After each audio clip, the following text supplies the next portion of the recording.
Welcome to Transform Now, a podcast focused on intelligent automation and brought to you by SS&C Blue Prism. On this program, we talk about how organizations globally are rethinking the way they operate, utilizing process orchestration and AI-enabled digital workers to free up humans to do the work that matters most. We also share insights and tips on how you can embrace this new way of working and unleash your full potential. Let's get into the show.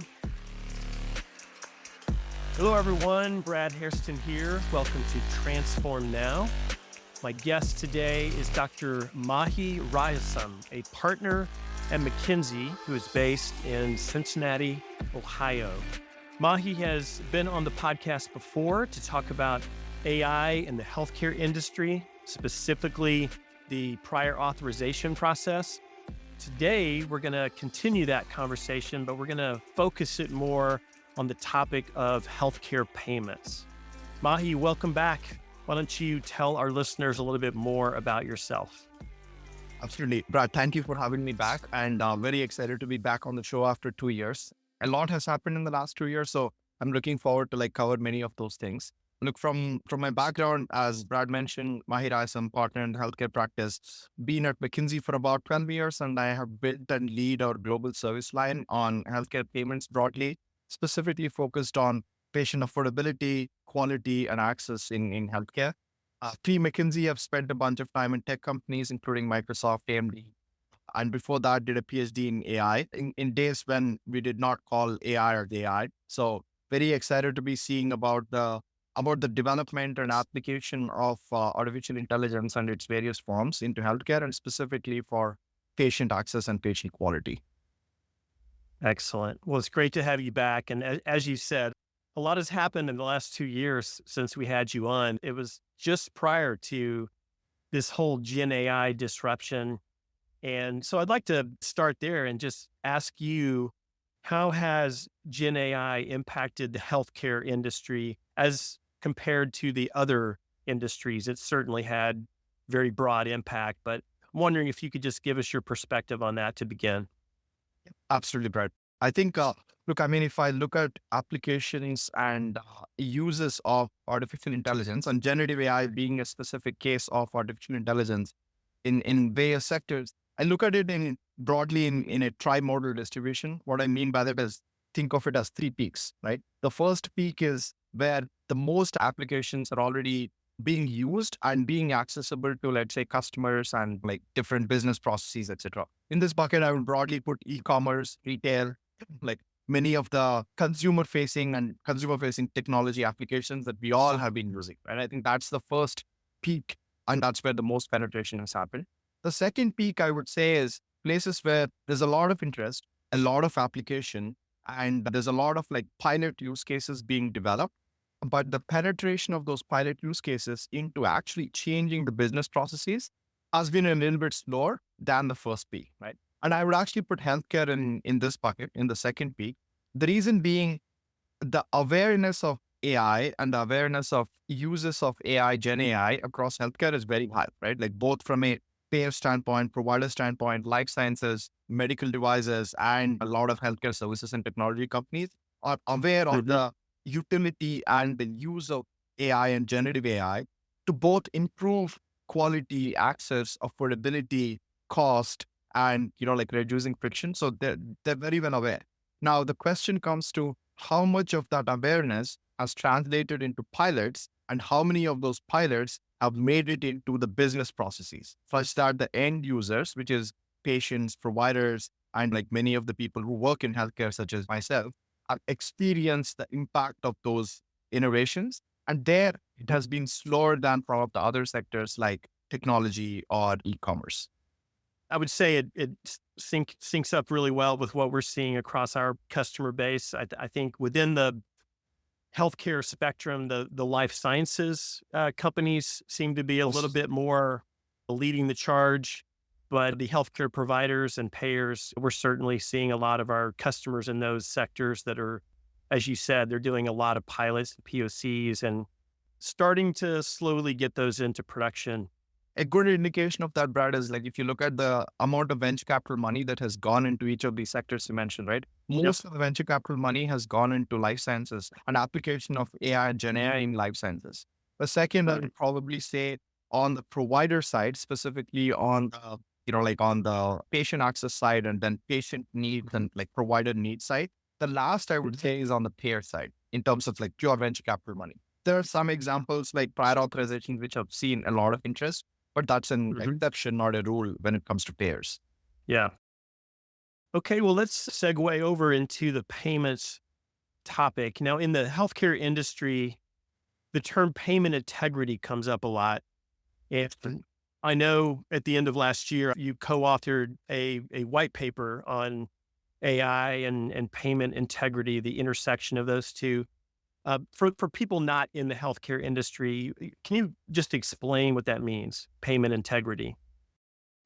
Payment integrity is nothing but making sure that the right and appropriate payments for the services rendered are made to the providers from payers. Like in a nutshell, the right and appropriate is the key words to focus on. And what does right mean, right? Right and appropriate means did we pay the provider for the right services provided at the right time, at the right location, at the right cost, and whether some of the requirements that like either payers or regulators have on fulfilling like those requirements have been met before those payments are made to the providers.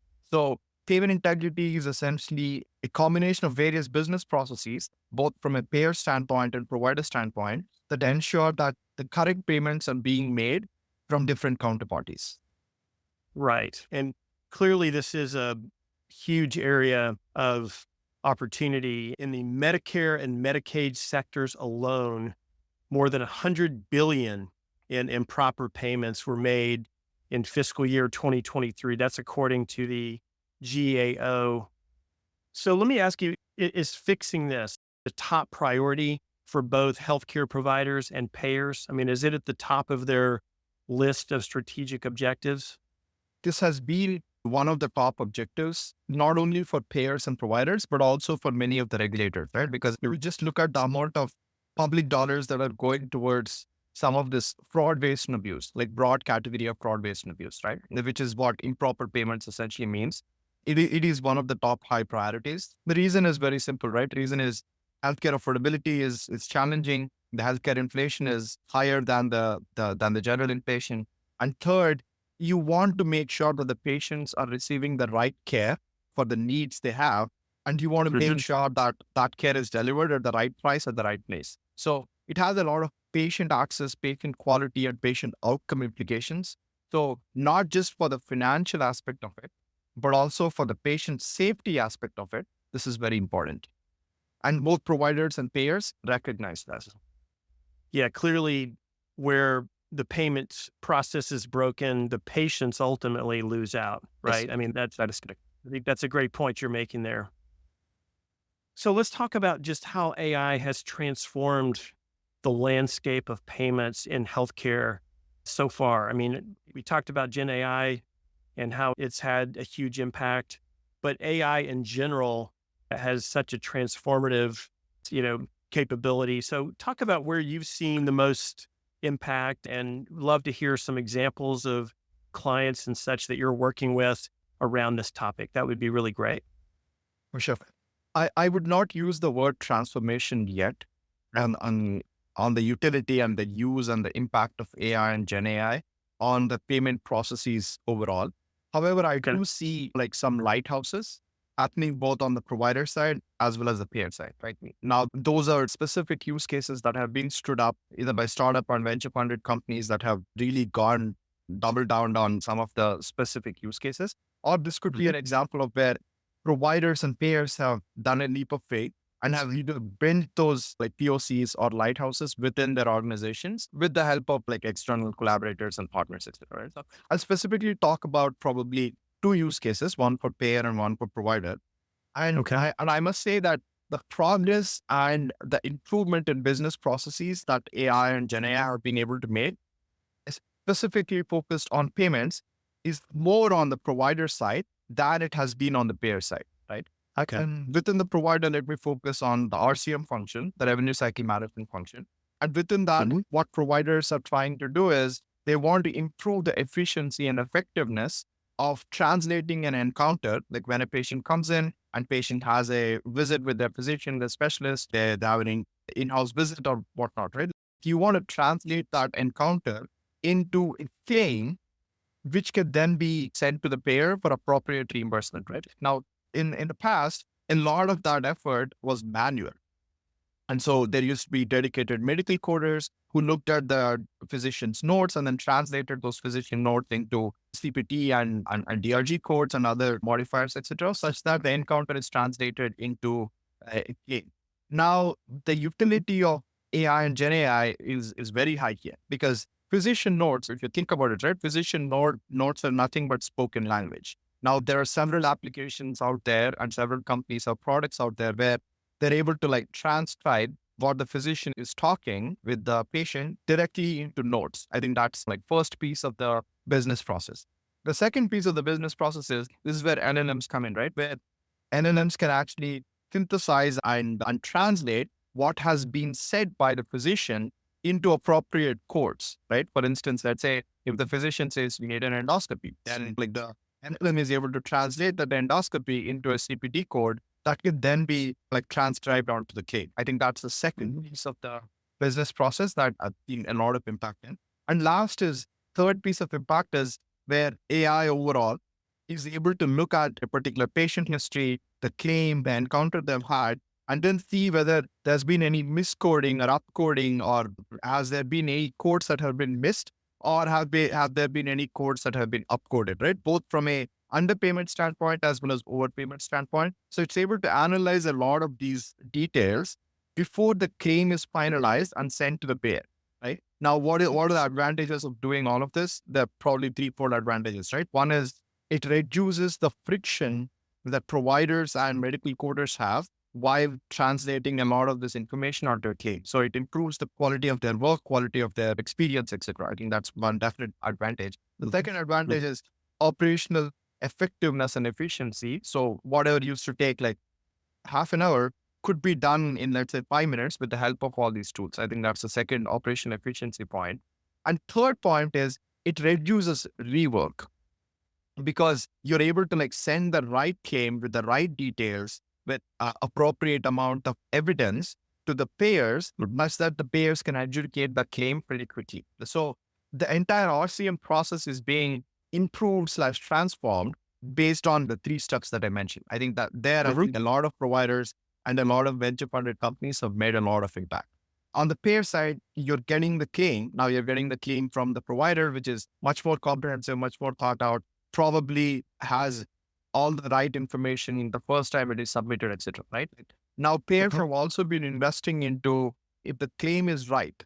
If it is a clean claim, means that you have all the information that you need, could be actually auto-adjudicated as soon as possible and then pay out the provider without any delays, right? So this reduces the rework, it improves the provider experience, and payers want to pay it the first time around because it reduces work for them too, right? I think that the auto-adjudication of clean claims and you using AI for analyzing whether a claim is key or not, that's one of the use cases that some of the payers are working on.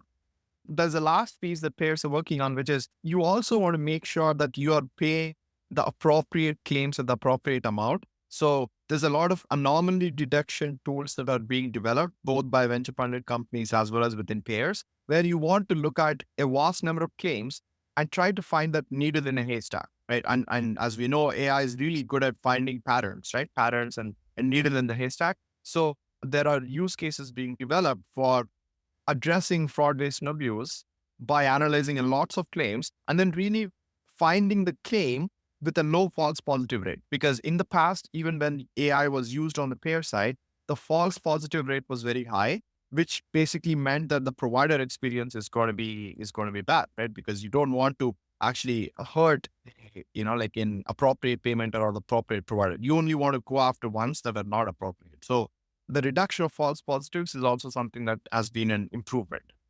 Those are such great examples. And I love to see how so many different aspects of AI and particularly Gen AI are coming into play. The ability to summarize massive Yes. amounts of information, look for trends, identify the right course of action or treatment for a customer. I mean, and how it's also improving the confidence from the standpoint of the payer, the confidence in paying a claim based on the information now that's better, that's more summarized and cleaner in general.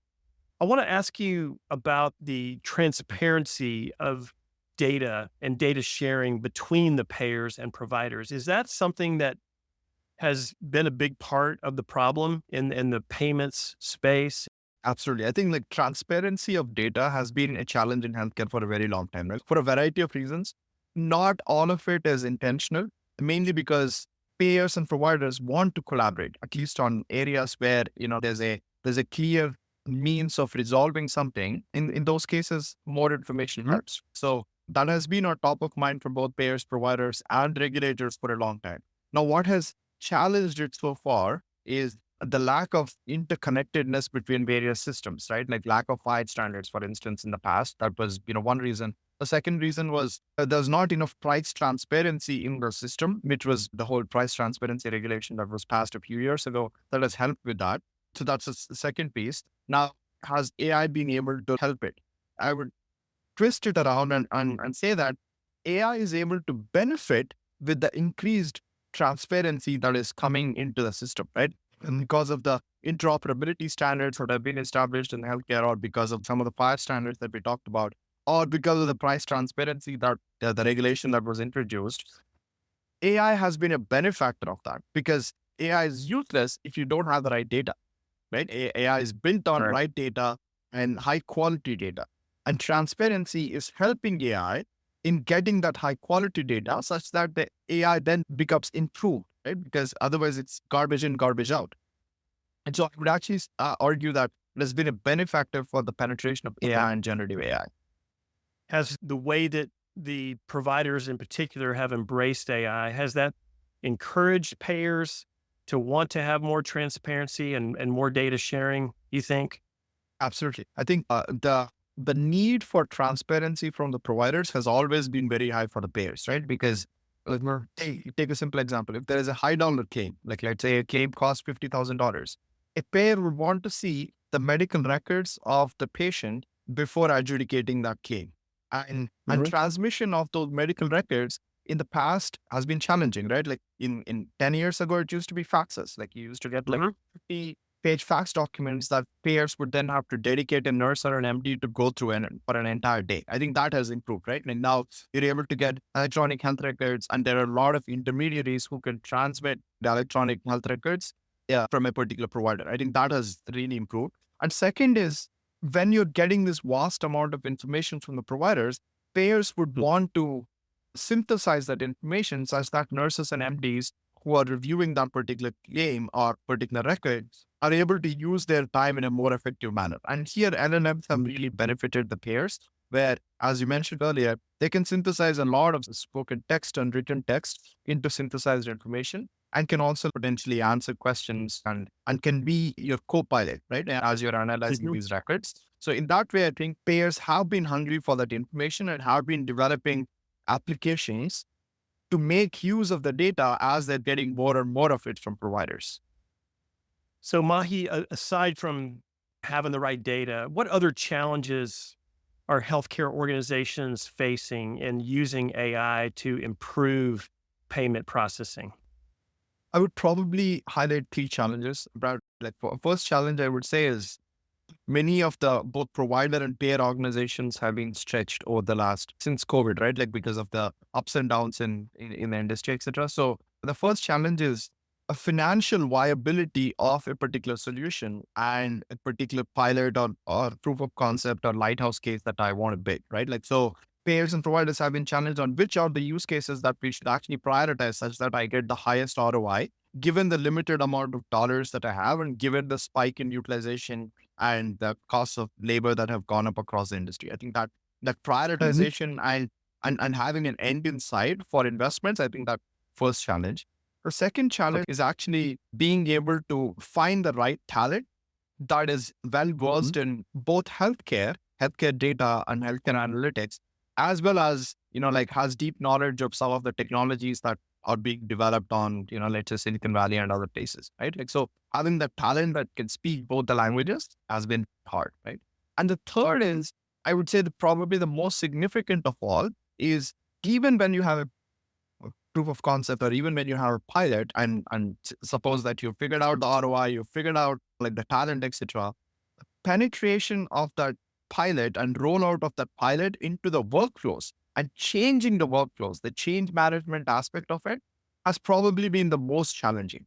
Because let's say you roll out this tool for like synthesis of large medical records into Q&A format, right? Let's say you build this tool. Now you have to integrate this tool into existing workflows of nurses and MDs.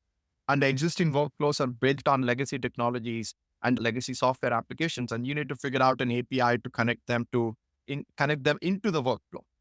And then you have to do the change management aspect of it, where a nurse or an MD who might not been very aware of like the AI or has never used AI in the past, you need to make sure that they are like both educated, trained, and then rolled out into their workflow such that the impact happens. Because impact only happens when, let's say, a nurse who used to spend 30 minutes on a case going through records is able to do it in 5 minutes. That is impact, right? But that means that both change management and the workflow management need to happen. And that has been the biggest obstacle. The human element always comes into play, right? Getting the humans to believe it and use it and trust it. And it's such a huge leap to go from what they do today to leveraging technology the right way. Mahi, you've talked about coding and the complexity of it and how that has really exacerbated some of the challenges in payments in the healthcare system. Can you elaborate on that a little bit more and talk about how AI is making such a difference there? I like citing an example that I really like that highlights how AI in healthcare is fundamentally much more complex than AI in any other sector, right? So if you look at LLMs, large language models are built on human spoken language. Now, if you look at most of the human spoken language, we probably have 5,000 words, right? That's it, 5,000 words. And so most of the large language models have been trained on these 5,000 words. So think of it as one order of complexity, right? And even there, billions of dollars are being spent on both building the higher number of parameters in the model such that it's able to capture those 5,000 words. Now come to healthcare. Healthcare has tens of thousands of TPT codes or HCPCS codes and tens of thousands of diagnosis codes and tens of modifiers, tens of revenue codes. So a claim or an encounter, if you need certain pieces of data, right? Like you typically need, let's say, 50 different fields in order to adjudicate a claim properly. And each of those fields has a cardinality of like sometimes in thousands. So the complexity of healthcare data is so large that the traditional methods of LLM, and when I say traditional, only 2 or 3 years old, right? The current methods that are available for large language models are not directly applicable to healthcare data, which means that you need to have foundational improvements in the algorithms, in the mathematics that goes behind many of these algorithms that are being built on the AI side. So there need to be foundational improvements for you to notice similar kind of improvements on the AI for healthcare data.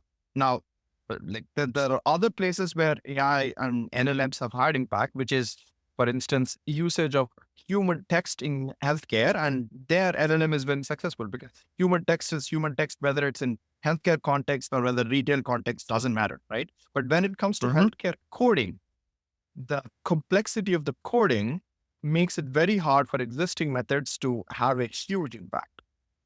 Let me bring up another topic that often comes up when AI enters the realm, and that's biases. How can healthcare organizations address potential biases in algorithms that might unintentionally reinforce existing disparities in care or even billing practices? Yeah, this is a very important question and on top of minds of a lot of my clients, right? Both from a provider side as well as on the payer side.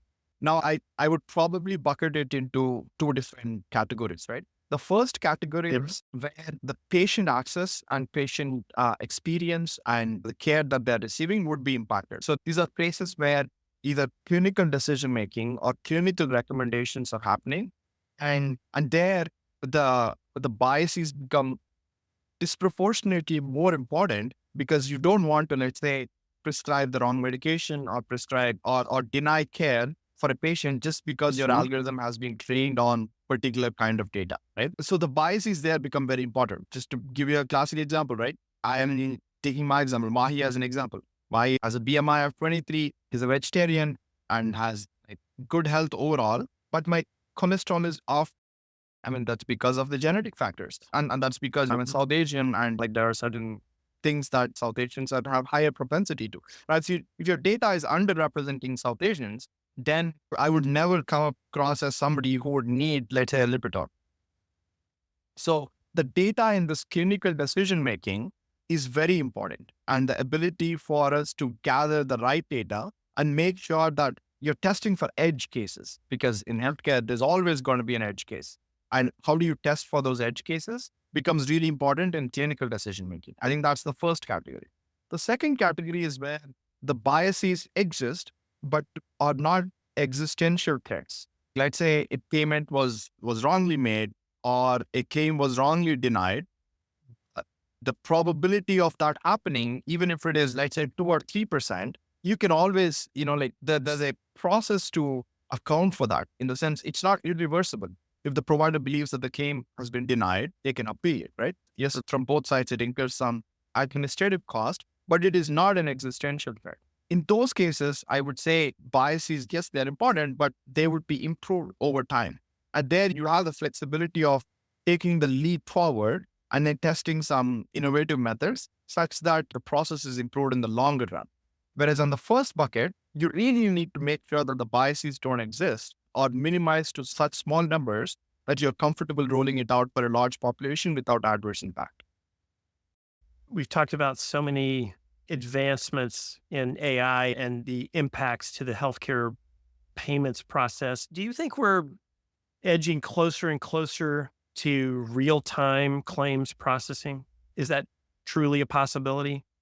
Yeah, it's a great question, and it's a like utopia that like we've been trying to address for a very long time, right? Like now, as with many things that I talked about today, real-time processing is something that is on top of minds for both providers, payers, as well as a lot of intermediaries, right? For instance, clearinghouses, a lot of adjudication platform providers, they do want to provide this functionality because there are 2 or 3 classes of claims where, we need to look at the overall healthcare system, right? The first class of claims is where everybody agrees that this claim has to be paid in the fastest manner possible in the amount that it was billed at, right? So provider agrees, payer agrees, the intermediary agrees, everybody agrees. So those cases, if you're able to actually do the auto adjudication at the point of service, right? Today, auto adjudication happens, right?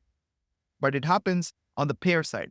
What if you can actually make it happen at the intermediary, e.g. the clearinghouse, or could you actually make it happen at the point of service? I think this is something that is on top of mind for a lot of players in the healthcare ecosystem, and a lot of players have been making progress there. I think the first step there is actually moving it to the left. So people have been talking about, rather than processing the claim at the payer when everything is right, could you process it at the clearinghouse? Maybe, could you process it at the fire gateway level? Could you process it at the point of service level? So I think the shift left is happening, especially for claims where everybody agrees and is on the same page. There's the second category of claims where either the information is missing or the claim is a complex claim. So let's say there's a sepsis claim, right? There's an inpatient, like 10-day hospitalization sepsis claim. And there a lot of information is needed before the payer is comfortable that appropriate care has been provided and appropriate decisions have been made and it has been billed in the right way. For those cases, I don't believe anybody would want to do adjudication at the point of service because you want to make sure that all the parties are satisfied. That is the right payment for the right procedure, whatnot. In those cases, I think there's still going to be a lot of payer processing and a lot of data information sharing, but improvements can be made. And then there's a third class of claims where some of these services should not have been provided, or like these providers are like abusing the system or there's been overbilling and whatnot. And this is where fraud and abuse come into play. And there, because of the nature of these claims, there's going to be a lot of investigative aspects and audit aspects. It's not going to happen there. But on the first Yeah. piece, everybody agrees, shift left is happening. Shift left. I love it. Well, ultimately, the goal of all of these improvements, these AI-driven improvements to the payments process in healthcare, are aimed at benefiting the patients. And so could you just wrap us up today by talking about what are the benefits to patients by cleaning these up and using AI to make these payments more accurate, more timely, more seamless? That would be great. Absolutely. Look, I mean, we all exist in the healthcare ecosystem in the service of patients. And many of us are patients ourselves, right? So it's also in the self-interest of all of us. And as a patient, not just myself, but many patients probably care about three things. The first is, am I getting the right quality of care that will lead to the best outcomes? That's probably on top of like most patients' minds. The second is affordability. Would he be able to pay this while taking care of all other responsibilities that I have? And or is it going to bankrupt me? I think that the affordability is a big challenge on minds of a lot of patients and employers. And the third piece is experience, right? Which is experience as in, if I compare the experience of, let's say, e-commerce versus the experience of a healthcare service delivery, there's a huge disparity between the experience of not just the patients, but also other stakeholders in the ecosystem, whether it's providers, whether it's employers, whether it's regulators or like the public who's paying the bill for Medicare and Medicaid, right? So the experience part of it is also like very important. And I believe AI has a potential to change all of these things. Now, the first on patient safety, patient outcomes, I think that is where we will see the slowest progress just because of the state of things that would be impacted there, right? Because you don't want to take the wrong decision. You want the false positive rate to be so low that an adverse impact is isolated to, let's say, 1 in a million. I'm making numbers up, but you really want to make sure that something really works before you actually roll it out from a patient safety and an outcome perspective. But progress is being made, especially on utilizing the various data and insights in order to make sure that we're consistently making these small improvements in patient quality and outcomes. But the bar is going to be high if you want to roll out something broadly. The second bucket, affordability, is where I believe most of the impact can be made. We already talked about the operational efficiencies that will be available into the system. We talked about the progress that providers and payers are doing on synthesis of a lot of information and how fast they're able to process it, reducing the friction in the system. And reducing friction essentially means that we will be reducing the amount of dollars that would be needed for addressing that friction.